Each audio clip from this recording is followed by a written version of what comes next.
So welcome to our Teachmeet. This is our first Teachmeet for Global Politics, and I'm absolutely delighted to have you all in the room. For anybody who I've just added to the session, my name's Laura. I'm the Executive Officer of Social Education Victoria, and we're a professional teachers association, as you know, because you are all members. We're delighted to have you here. Before I go on, I'd like to acknowledge the traditional owners of the land on which we're meeting today. For many of us, that's the people of the Kulin Nation, both the Wurundjeri and the Wutherong. I know that we've got Nick coming in later, who's going to be zooming in from the Djadja Nations, but I know that we're a Victorian association, so we've got people zooming in from all across Victoria today. We pay our respects to elders past, present and emerging. We affirm that sovereignty was never ceded and express our appreciation that we can continue a culture of learning that has existed on this land for a millennia, and that we express our gratitude for that. So thank you so much again for being here today. I know you're all having a really busy term, and there's a lot going on at the moment, but I'm going to pass over in a second to Bernadette. As I said before, she teaches at Star of the Sea, is an extremely experienced global politics teacher and friend of Social Education Victoria, and she's going to be talking about supporting student choice. So thank you so much, Bernadette, and over to you. Thanks, Laura. Can you hear me okay? Okay, that introduction was a little over the top, I must say. I have been teaching global politics. This is my 6th year, but prior to that, I have taught Australian politics and Year 12 English. So my background, you know, it was a big leap to leave Australian politics. I was a devoted Australian politics teacher, but there was declining enrolments and I went with the flow, and it has been a great joy, and I'm going to share my screen. Okay.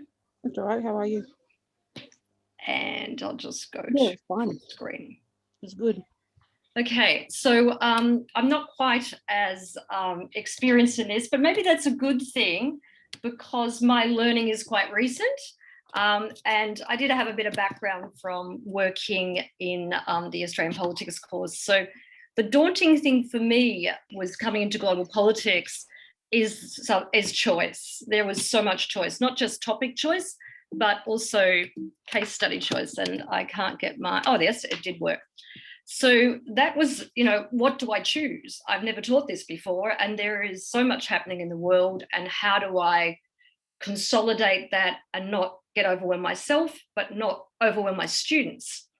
So I sort of had some general principles that I've sort of adhered to. You know, the course stipulates case studies, evidence, examples from the last 10 years. And I really try to make that even more contemporary than that. I think, you know, we've got to remember the students are quite young, and a lot of this is not in their life experience, and they've only become politically aware perhaps in the last 2 or 3 years. And so I really try and mine contemporary material when it comes to the case studies and the evidence. Because of my background I've taught Year 11 history, modern history, I tend to play to those strengths, things that I felt quite confident in, and because of my background teaching American politics in the Australian course as well. So I think, you know, if you've got things like I know that there are some teachers who've got very strong economics backgrounds, and, you know, economic instability is a great topic in 4.2 if you've got that background. So I think we all, especially when we're beginning, need to have that confidence from the things that we can translate from other courses we've taught. So don't be afraid to do that. There's lots of ways to teach this course, and there's a lot of choice. The other thing is school context. My school has a very rich social justice emphasis for the students, and there's a lot of learning that goes in their RE classes, in their English classes around that. So there were certain topics like people movement, human rights, that were readily accessible to the students because of their prior experiences. So I tend to go with some of that as well. Also, I think we need to be a bit courageous sometimes and refresh. And Laura asked me to speak tonight because I did manage to do that last year. Inadvertently, during COVID, I did refresh and teach something new, and I'm teaching 2 things new this year as a result of that. So that spurred me. COVID has been certainly a change agent, and it's changed what I'm going to teach in the course this year and how I'm going to teach it. I've always controlled the choice of topics. I have never let students teach topics. I've tended to think that the best thing I can do for them is be well prepared and give them fantastic resources, and not be sort of trying to do too much, but doing the one set of things for the whole class. So that's pretty much how I've managed that. And there was one last point there. The case studies, I have let students move around quite a lot. I think it's really good as points of difference if they do have some case studies that are a little different than other students in their class and potentially in the state. I think it's always also engaging for them to follow areas of interest and allow them some investigative work. I had one girl last year and she became obsessed with the Uyghurs, and she actually managed in her trial exam to write about the Uyghurs in every topic, quite legitimately. It was quite a feat. I did caution her and said, I think you're over egging that cake. And can you work with some other case studies? So some students can get really drawn into something, and sometimes you have to pull them back and say, well, there's an examiner who doesn't know that you know all this other material as well. She was very successful. She managed to do that. So I've always chosen the topics. I haven't allowed students to do different countries in 3.2 or different topics in 4.1 and 4.2. I've just got a bit of a lag with my, don't know what's happening now. Have I stopped, Laura? Oh, there we go. I've got to click on the screen. Okay, different here. So as I said, I did something different with ethical issues last year. It was a very aberrant year. 3 students approached me when we came out of lockdown in June at school, and they said, Mrs. Turner, we would really like to do human rights in 4.1. We don't want to do arms control, which was the topic that I had chosen out of the 2, given that people movement was very impacted last year by COVID. I thought I will stick with arms control, and they wanted to do human rights. So I had 20 students doing arms control, and I had 3 doing human rights. So that is not normal behaviour for me at all. And they were 3 very able students. Because we're on Zoom and because I had some collegial help, I was able to manage it. So they were very passionate, and the 3 of them together were very collaborative. So I had my reservations. I was worried about would they do as well in the SACs and would they do as well in the exam? And I was worried about how I was going to manage it. So how did I manage it? So resourcing, I started in the July school holidays by joining Laura, you in some of these SEV PDs. So there was some on human rights, and I joined into those and found some great colleagues who were good at human rights and experienced in human rights. I purchased a student survival pack that was available and produced by some of our colleagues here tonight, and just really listened to podcasts and tried to get my head into the human rights space. I made the students come to class for those first 3 weeks of term 4, and then we went remote anyhow. And I taught the general common key terms and dot points that the whole class had to learn. So they had the same scaffold as the other students, but they translated their topic in. So there were the deal breaker was Nick Malasis. So I think Nick is going to be joining us a bit later. And Nick was in one of those SEV PLs, and I just happened to be chatting to him at the end of the PL and told him what I was doing and his suggestions on case studies. And he said, oh, better still, I could do some tutorials. He was living interstate and didn't have a class. And he said, why don't we Zoom? And so Nick ran 3 human rights tutorials for me at 3:30 on a Friday afternoon till 5 o'clock. And we probably could have go beyond that, but the parents were, I thought it was only fair that I let him have a weekend. So my collegial support from Nick was the key that built my confidence to actually, work with them on this topic. And he helped me resource the topic. We drilled down on some key case studies, which I've listed there. We took the international laws of the ICCPR and the CEDAW, the women's rights one, and used two very strong case studies. And Zoom really enabled that platform of collegiality with Nick and with the students. So that was very effective. No one had to travel anywhere. Like tonight, we just all logged in. So I think my reflections was, it was a little daring for me, who likes to be more in control of what's going on. But these students were highly motivated, highly engaged, and very grateful. So that was good. They all ended up writing on human rights for their short answer. And one of them actually even did the essay in the exam. They were very successful, and they were very strong students. And that sort of elevated my concern that they were going to do as well as they should. The three of them are enrolled in global studies at Monash now, and they're all doing the major in human rights. So no doubt some of your students might be there too. But I think that kind of made me feel I'd done the right thing by these girls. It refreshed my repertoire. I'm implementing, we've got 2 global classes this year, and we're going to be teaching human rights to both of them. So it's sort of it refreshed me as a teacher, but collegial support was critical. And I also felt, that this could be something, because now we can use Zoom, whether we have to or not, to be far more collegial outside our schools and to get support from teachers who've got particular expertise. So that was that. Laura, how am I going for time? Would you like me to stop, or?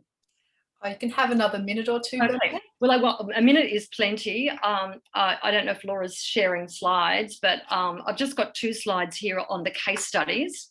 And the last point I just wanted to make was select case studies that translate across into your Unit 4 topics. So I've just got some examples there that, I use Uyghurs for a nation state. If you're clever, you can actually do that. If you emphasize their seeking of statehood, then you can use some of the state's material of sovereignty as well. Challenges to state sovereignty, multilateral issues. You can use climate change and then do it in 4.2, and contested borders. You can do things that you're going to pick up if you're doing armed conflict. And I think you get the idea there that if you can consolidate, I think one of the things that my weaker students struggle with is the breadth. And one way of dealing with breadth is to think strategically about what case studies you're going to use in Unit 3 and translating them into Unit 4, and even in 3.1, translating if you're doing China or the United States or Japan into 3.2.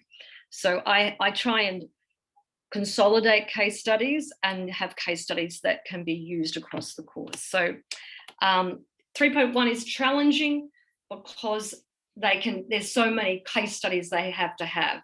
So I tell them not to worry. By the end of the course, they're going to have all these case studies much more developed to feedback, and that's it. Thank you, Laura, for the minute. Thank you so much for that, Bernadette. And I think that's such an amazing example of sort of supporting students' choice within the structures of Year 12 in a way that really supports them to be successful in the subject, which is, exactly what we want to do. While Adam gets ready to share his screen, I'll just quickly introduce Adam's session today. He's looking at structuring the course, and his sort of big ticket headline title is Less Content, More Exam Prep. And he's going to step us through what he's focusing on and how he's doing that. So Adam, Brodie-McKenzie, over to you. Thank you. Cool. Thanks, Laura. I'll just sort of I meant to have this slide here that tooted my own horn a little more. But I have been assessing the subject for ages. I wrote the exam a few years ago. I was on the team that amended the study design. So if you guys have questions, please feel free on anything. I'm really happy to take them. I've actually not been teaching global for the last couple of years. I've been teaching legal studies at the school instead, although I've still very much stayed a part of the community. So this year I decided to just try something else completely new. So yeah, like Laura just said, to try to lessen the content and just concentrate a lot more on the skills in exam prep. So I'll sort of explain how I've decided to do that in a second. I'm also going to, and maybe Bernadette, your student, would have enjoyed this. Gonna look at how you can use China as much as possible in area of study 3.1 quickly. And then I also sort of have a question to the group, because I sort of like the fact that these teach meets, fingers crossed, can be not only just presenters presenting and audience listening, but provoking a lot more conversation amongst us all on trying to find what the answers to these things could be. And I sort of want to pose the question of whether the Proud Boys maybe could be used as a global terrorist movement. So just mention that towards the end, and would really like to hear your opinion on that. So in the past, I don't know how you teach your courses, but in the past, because there is, as Bernadette was saying, there's so much breadth in this subject, there's so much of this subject, I have tended to go flat chat with the content. A lot of it, again, reiterating what Bernadette was saying, a lot of times students are new to this, and so there's sort of a steep learning curve. Even if they have done year 11, there tend to be a lot of new things to learn, and just how these global systems work. And so I've concentrated a lot more on content and maybe going deeper than's really necessary. And so this year I've decided to take a different tact. So I thought I would just show you as well, and I'm happy to share this with you guys afterwards. So we use Google Classroom at Uni High. I don't know what you guys use, but I just give them this Google Doc every week. Our week starts on Wednesday because I want to give them some time over the weekend to do some work. And so I've sort of set it up with this structure where in the first session, I'll just talk at them in a lecture, and I get them ready for that they're just going to get talked at for a session. Then on the second session, we do more of a workshop where we look at contemporary studies. So with regional groupings, Brexit or contested borders in the South China Sea. And I mean, these things aren't going away. Well, maybe Brexit will change soon, but and that's their opportunity to sort of take it upon themselves to delve deep into that. Although I do provide them prompts with sort of understanding those case studies. But then in the second two classes, it's all just about exam technique. So we choose a question from a past exam, which I hand to them at the end of class, actually. But before that, we're just going through exam techniques, and particularly evaluation and how to do evaluation. Because if there's sort of, particularly an area of study 3.1, I might change this with the other ones, but it really is all about evaluating these different global actors and who has the most power. And so we're just sort of doing that step by step along the way. And then over the weekend, they just need to answer the question. So for last week, this was evaluate the power of states, referring to at least two challenges to sovereignty, which was from the 2019 exam.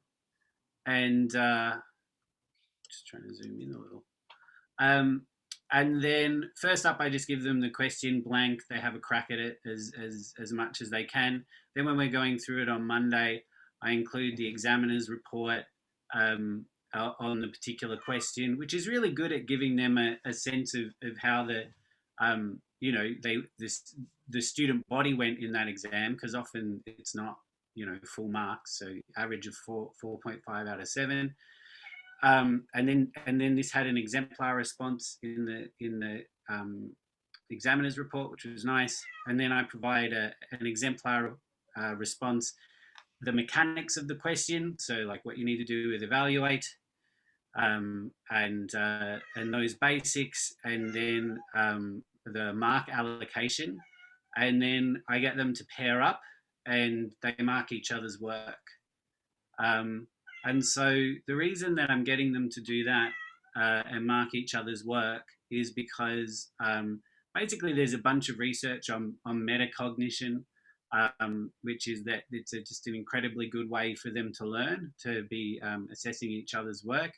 In these early weeks too, I'm looking at when I'm assessing both the piece and the other student's assessment, because it gives me a better idea of where they're thinking they're finding marks. And so we're doing that every week. So it's lecture, workshop, sort of exam technique, and then just looking at a question, and they're pretty much on board with it. I thought they might get bored. I mean, it's still early days, but I think just because there's that sort of year 12 game face, it's all about that end of year exam. They're quite on board with it.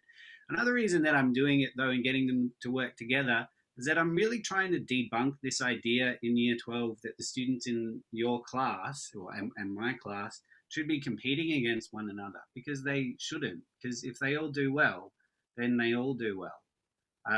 But yet there seems to be this idea that that you want to be the better student than the other one. But VCAR's made very clear that as a school unit, the better that the class does together, then the better they all do. So I'm really trying to encourage that collaboration within the school. So that's the main thing I wanted to focus on. And like I said, I can share with you the workshop, sort of the structure that I've created there and the questions. I am writing it as I'm going, so I'm only a couple of weeks in. I'm also giving them pretty frequent SACs, so they're getting their first SAC next week. It's just on challenges to state sovereignty and intergovernmental organisations, and they're getting a SAC about once a month, which I'm hoping will keep them sort of engaged and not peter out. But I should say too, I do have a very strong class this year, and I taught all of them last year. So in terms of classroom culture, there's a very strong culture there already. And we've spent most of last year having fun and not doing exam technique. So then the other thing I just wanted to talk about briefly was all the ways you can use China if you want to. I didn't actually have the Uyghurs, Bernadette, for the nation wanting to be a state, but it's certainly a good example for the Uyghurs. And this is like really if you're trying and you really want to make sure that you're doing China. I'm talking about China because most schools choose to do China in area of study 3.2. So as a regional grouping as well, like ASEAN is a regional grouping, but China has a lot of say over a regional grouping. So it's sort of an exception to the rule of a supranational organization telling states what to do, when really China kind of tells ASEAN what to do. South China Sea is a classic. I ran a PD a couple of years ago, which I guess was like what your student was doing with the Uyghurs, Bernadette, where I just showed how you could do all of 3.2 and just look at the South China Sea, which is just sort of a different way of trying to approach units when there is so much content that they do need to learn. Issues that require multinational resolution, there's sort of the pandemic and climate change, and China's easy to talk about with those two things, particularly now the stuff that's going on in Wuhan with the World Health Organization. In intergovernmental organizations, China loves a veto, hates R2P, doesn't like responsibility to protect, so really fun to mention. Its hatred of the IMF and how much power it doesn't have in the IMF, completely ignoring the ICC. And non-state actors, you can sort of, if you study Human Rights Watch or Amnesty International, it can be a pathway into seeing sort of the human rights atrocities that are going on in China.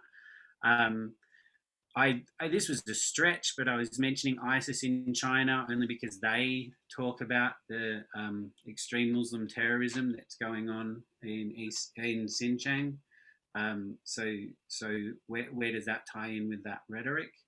And also for TNCs, if you want to, I'm actually doing the same. I'm doing Facebook this year, not Foxconn or Apple. But if you want to, you can look at Foxconn and Apple and how they're going in China. So if you want to get them ready for 3.2 and 3.1, there's a lot of options there. Then lastly, and this is very much a question. So there's a global politics Facebook group that Sev runs, and a new teacher asked if they could use right-wing extremism as an example of a global terrorist movement.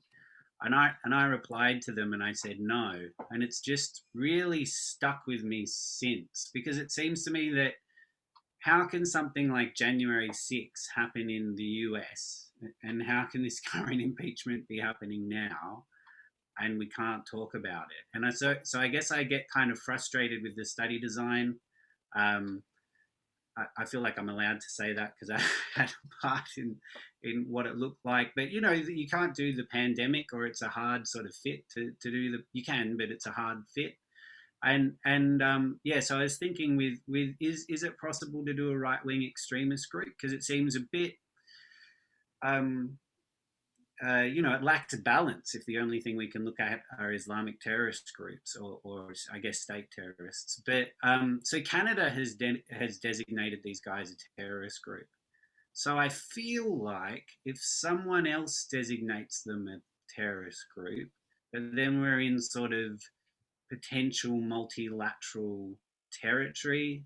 But I just don't know enough about the Proud Boys. I do know that what happened in the Grampians was sort of linked to them, but it was also linked to Nazis. Labor's called on Proud Boys to be declared terrorists. I think if they are here, I think then maybe that's we can, if they're sort of global, then we can look at them. So I'd really appreciate having a chat about that later. And yeah, that's about it. I'm not sure how long I've been ranting. Sorry, Laura.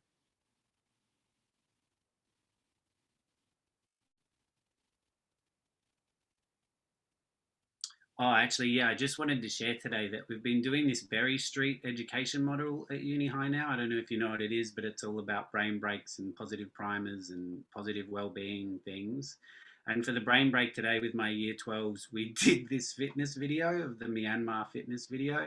And I first up just sort of meant it as a joke because we think we're doing a fitness video, but then there's a coup in the background. But after we'd noticed the coup, we all ended up doing the fitness video. So about 25 of us were doing this Myanmar fitness video.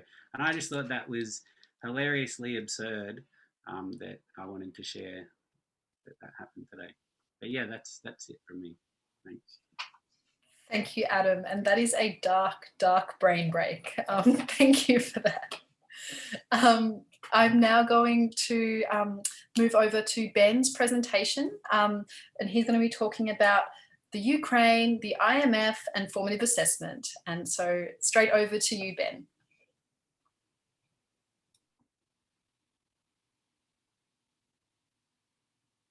While Ben's still muted and getting himself ready, I'm going to say he's an extremely experienced and wonderful teacher of global politics from Methodist Ladies College. He's also on our committee, and we're really delighted that he's here. Over to you, Ben. Thanks, Laura. Can everyone hear me? Yeah, cool. Thanks for those presentations earlier too. I found them really interesting. So I'm going to talk a bit more specifically about a case study that I use when exploring the IMF. I thought that could be a good one to do just because it may be that some of you are potentially about to do that. And then also I'll integrate into the discussion I'll give you a bit of an insight into some formative assessment techniques that I use as well. I put my email address there just because, of course, feel free to email me if you want any of these resources. So yeah, firstly, talking about the case study that I use for the IMF, so Ukraine. Why Ukraine? I think for me, because it also provides quite a nice contextual overlap with the case study that I use for contested borders. So I use Russia's annexation of Crimea. And so I think it just sort of links into that narrative a little bit quite nicely. I've also been doing Greece for quite a while, and I'm just getting a little bit sick of it. So I thought it's time to change it up. And I think it's a good case study because it has some really clear examples of both success and failure. And that's, I think, something that's important when you want to demonstrate sophistication in analysis. Something that I do before I really delve into any of the actors in Unit 3 area of study 1, I like to give the students sort of quite general readings about that particular actor. Those readings may not necessarily at the start connect with the relevant case study, but it just gives them a good conceptual understanding of really the aims and roles of those actors. One thing I'd say about the IMF publication, so this fact sheet is reasonably good, but I'm not sure if many of you have had difficulties in the past. Some of the IMF publications can be really dense and really quite turgid. So I'd just be careful with overloading students with publications from the IMF. And of course, the IMF always say how well they're going. So it might not be the best, most reliable document for analysis. Council on Foreign Relations, they're always great. I mean, that you'll see that's a really great website that you can use throughout the course. When I talk about the aims, so of course I'm not going to just explain all the aims now, but I think a good question to get the students to consider is actually, what do these aims actually mean? Like, what does success in them look like? Students often become really obsessed with just rote learning aims and roles and don't necessarily think about what does that actually mean. So I think it's just good to unpack that with them a little bit. So again, they're the roles that I talked through, but I think they become more practical once you talk about what the IMF is actually doing. Moving to Ukraine. So as I said, I do like to give a little bit of context about why they are experiencing financial difficulty. That's not necessarily something that they need to be across to get full marks in short answer style questions for this, but I think nonetheless, it helps with their understanding if you can build in a little bit of narrative there.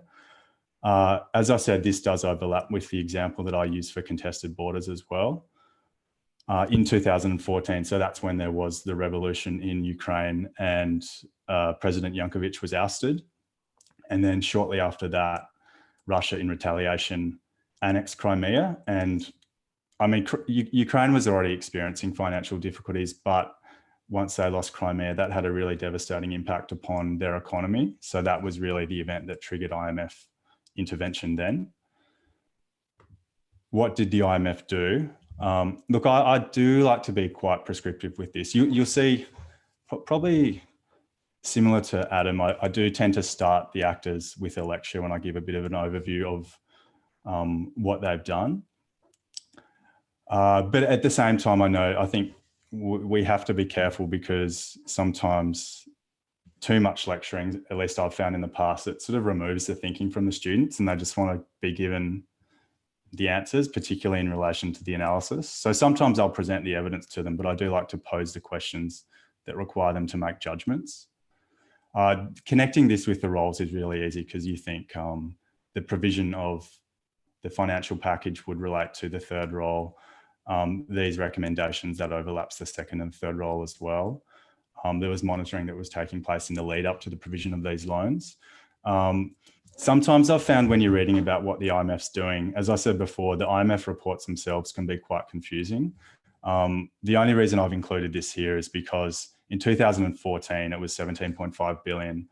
And then the very next year, the terms of it were renegotiated. But some students may get confused by that and think that there were two separate packages being provided. Look, I've included this here just because I like these little anecdotes, but I don't know if anyone knows what this is.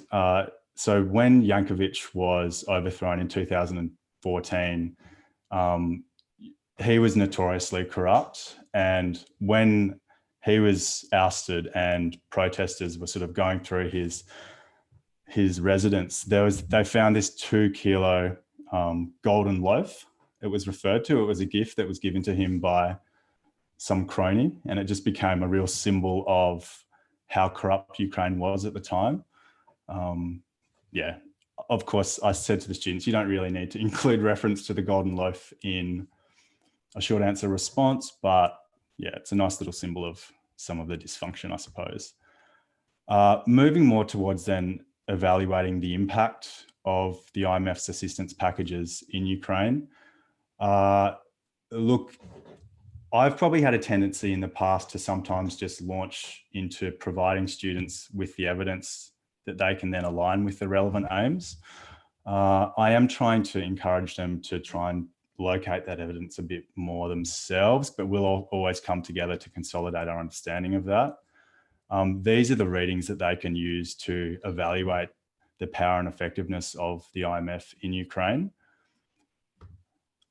But to assist with those readings, because some of them are quite dense, I develop like quite targeted questions just because there is specific evidence that I do want them to locate that will then assist them making their evaluation. I'm not going to take this approach necessarily with every case study. There would be times when I might just say, look, this was the impact, but then we can think about how we use that to make judgments. Other times I will just say, look, these are the readings. I want you to find the evidence yourself without even necessarily giving such targeted questions. Look, I won't talk through the impact of the responses, but certainly if you're interested in this case study, I can send it through.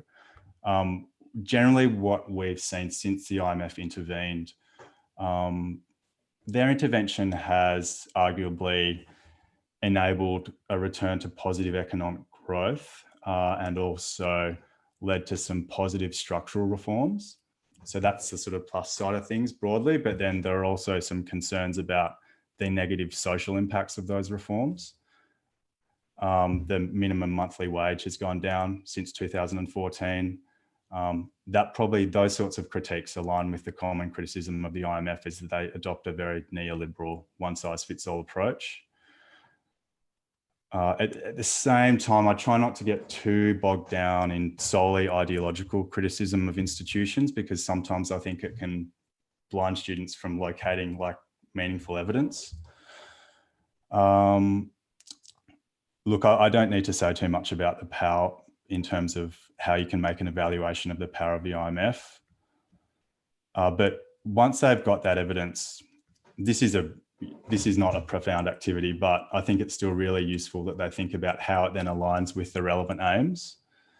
And really critically, I want them to think about what does this actually mean? Because it's one thing for a student, and you see a lot of students do this, I think. They work really hard, they've got awesome notes, they memorize enormous amounts of evidence and they feel really good about it, but they don't necessarily take that final step and think, well, what does this evidence mean? Like, what does it mean relative to the effectiveness of the institution that I'm looking at? Or often when it comes to effectiveness, they'll just ask you for the judgment, which they can then integrate into their responses. So I think posing these sorts of questions, I mean, that's a question. I may pose a few, which would then lead into the next lesson where we discuss those sorts of issues in a lot more detail. Some are obsessed about, wanting there to be only one judgment that is acceptable. But as we know, often you can make different judgments providing that the evidence you use is, aligned. Yes, take a similar sort of approach with the extent to which the IMF can challenge state sovereignty. Again, I want them to think about coming away with a judgment here as well. The key terms, look, by referring to them here, it makes it look like they're an afterthought. I do try and encourage students to use key terms throughout the exploration of the case studies, because I think another classic mistake students make in global is they almost may forget about key terms and then just memorize them at the end without really having a working understanding of how to use them.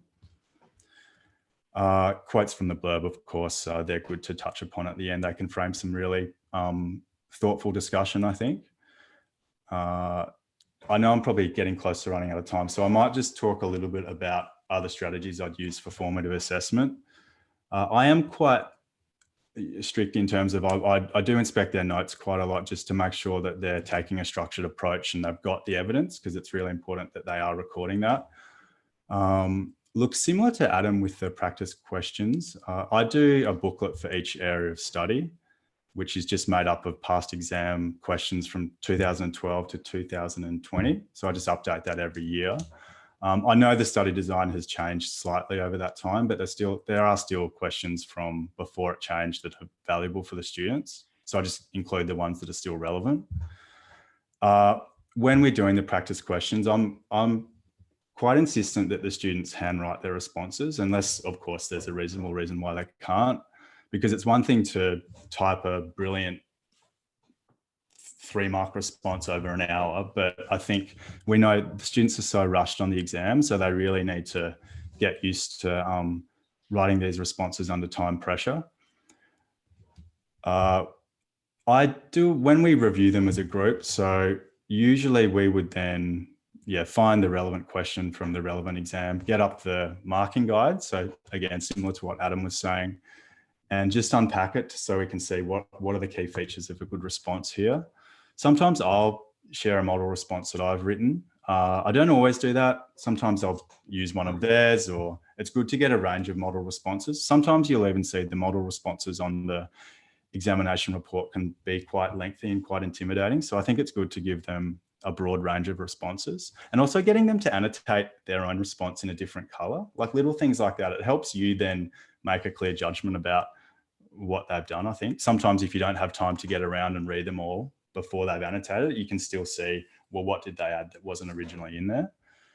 The final thing that I do, this is a really naff name. I have never really known what to call this. It's a spreadsheet. I call it a reflection matrix. My students probably get sick of me talking about reflection and meaningful reflection. I think it's a difficult one to get students to really engage with. So I always say, look, in order to identify the gaps in your knowledge and close the gaps, you've obviously got to honestly reflect about your own understanding. I know that sometimes it's difficult for students to make that assessment about their understanding. So of course, one way I measure that is through marking their short answer practice responses. But another thing I'll get them to do is actually rate their own understanding. I'll just share this spreadsheet with you so you can see it a bit more clearly and explain how I use it. So I've got one of these for each area of study, and down the left, you can just see they're essentially the relevant key knowledge points. And then I allocate each student a number. So there were 12 in one of the classes last year. And then essentially I just ask them to rate their understanding of a relevant key knowledge point. And 1 being, I have absolutely no idea. 2 being, I understand it, but I just need to consolidate my understanding. And 3 being, I'm all over it. And if we did a SAC on it today, I'd get full marks. Now, of course, I realize there are some students who overestimate their understanding. There are some who underestimate it. But nonetheless, once they enter this, sometimes it can be really instructive for you because you can identify patterns. You can see, okay, well, this seems to be a topic that they feel quite confident on. That aligns with what I've seen with their written work. When you see a lot of red, so last year I had a few that were less confident with how to use the term global governance. Roles of states, I find that interesting because that's one that I thought that's so easy, to the point where I probably didn't spend enough time explaining it. And that actually came out on last year's exam a little bit. So, but there are so many different ways that you can use this. One other thing that I add is these are all the past exam questions as well, relevant to the key knowledge points. That can be useful for them. It can also be useful for them if they're just looking at one of these key knowledge points and they're thinking, what do I have to do with that? So they could then look at some past questions and they could think, oh yeah, I could answer that. I know that. And then they can rate their understanding. This is by no means perfect. And I know it's, of course, subject to students who overstate their understanding or understate it, but you can still get useful patterns from it. When I do this, the first time I did this, I remember like massively overusing it. I think I was trying to use it every lesson, and it was just like, oh, what is this spreadsheet? We're so sick of this. You've got to actually give the students some time to develop a conceptual understanding. So now I use this maybe halfway through an area of study, and then at the end, I usually leave about a week between when I've finished the content and then when I do the SACs. I do 2 SACs at the very end, and 1 short answer and 1 is an essay. That's just the approach that I've taken the last few years. But anyway, I'm very, very happy to share this document with you. I still need to update it for last year's exam, but if you want a copy of it, just send me an email. I can send it through. I think we can safely say, Ben, that everybody wants a copy of this spreadsheet. Thank you so much for that. And I'm going to stop you there. Yeah. Because we managed to, I was hoping that we would get all of these 3 presentations done by 6:45, and it's only 6:48, which with a room full of teachers, I think everyone can be really proud of the way that we're timing this. So now we have lots of time to ask questions. There's been a few, each presenter has sort of said, oh, I'm happy to share these slides. I want to share this resource. I want to share these things. Everything that the presenters have mentioned that they're happy to share, they're going to email through to me, and I'm going to send out when I send through the recording of this session. So absolutely, those things are going to be shared. These are very generous presenters, so thank you so much. And I can also just welcome Nick Malasis, who's just popped in. So we've now got another person to answer all of our questions. One person who'd registered for today has got really patchy internet. And so while we're still recording, I'm going to ask their question that they've emailed to me so that I can get it on the recording before I stop the recording and open up for a bit of a more free-for-all question and answer session.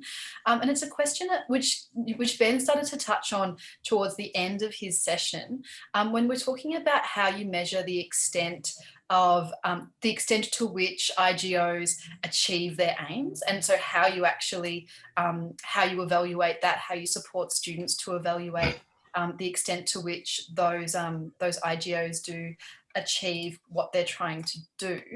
And I saw that you shared a few different charts basically of, you know, the strengths and the weaknesses or the ways in which they're doing that.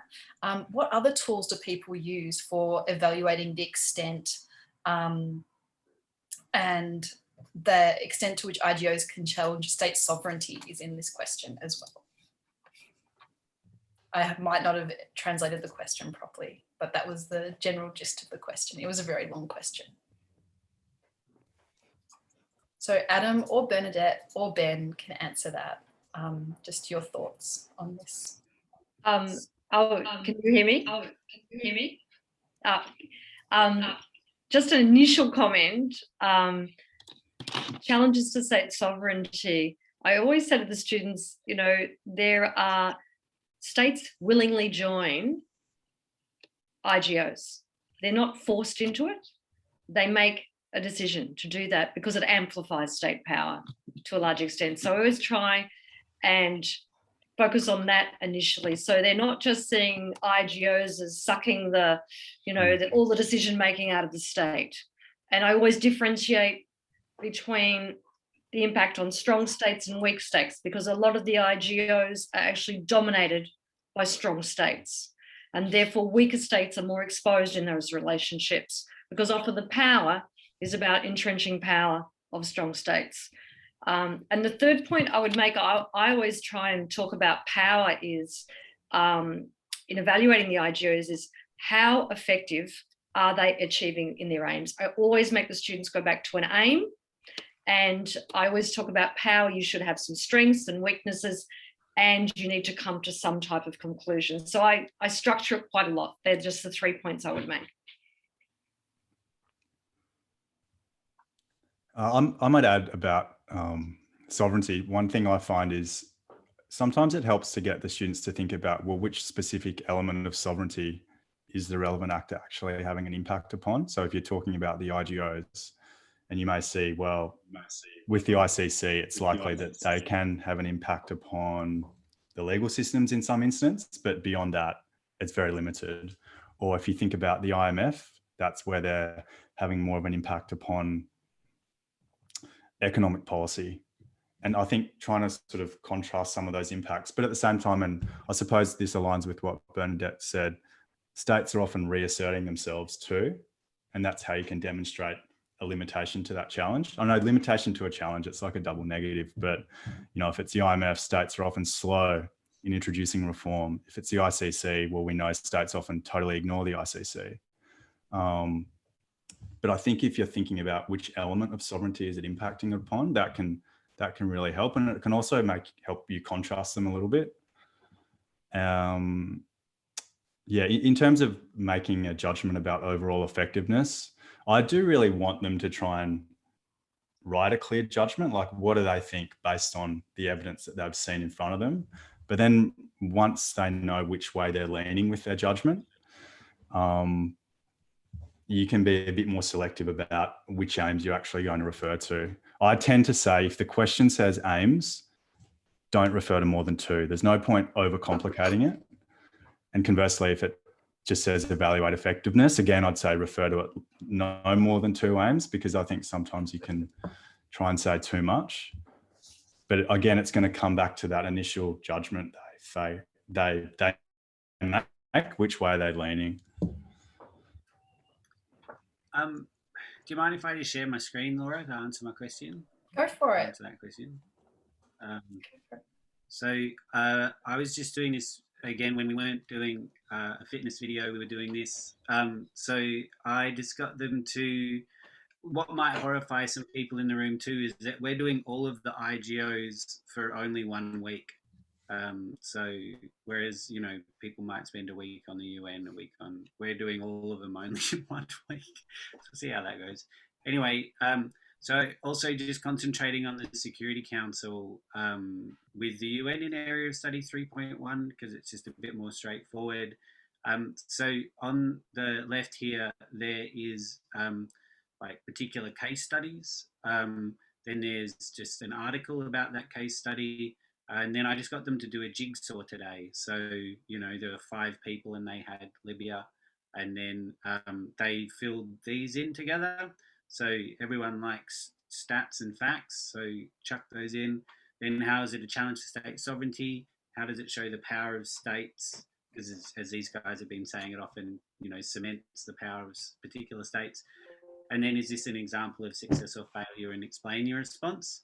And so did that for the UN Security Council and the IMF, and tried to have pretty reasonably current ones with the IMF. So there's a lot of great COVID stuff. So the SEV Survival Pack is full of COVID-related IMF things, which is actually really handy.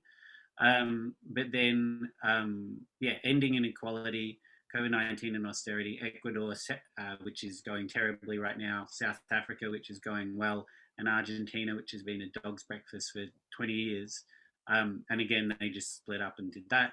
And same questions. And then the ICC investigating the US, investigating Israel, Omar al-Bashir, who they're going to get. They're going to get. Sudan's going to give him to them. So that's exciting. Kenyatta, and then just the idea of Africa bashing. And so we haven't got up to ICC yet. That's tomorrow, but that's sort of explaining how we evaluate together, I guess. And to Ben's point too, like I really don't spoon feed them. They read the articles and come up with their own conclusions from the articles and from the conversations they're having with one another. The last question I'm going to pose just before we turn off the recording so that we can get into it more fluidly is in the chat from Jennifer. I like the idea of using China for so much, but do you think students may tire of sticking to one state? Yeah, definitely. Yeah. No, yeah. Like read the room. Yeah, it's certainly possible. Sometimes they'll get excited by having only one. It's funny, like Bernadette was saying about trying to use in 4.2 what you're using in 3.1, and I've tried to condense, and like I said, just looking at South China Sea for all of 3.2, but I've tended to find with my low performing students that they actually do better when they have really discrete and different examples for all the different things. So they don't want to have to talk about Syria as a crisis and then reference it in 3.1. It confuses them. So, but you know, you learn your room. So yes, I would say absolutely they could get really bored for sure. Yeah.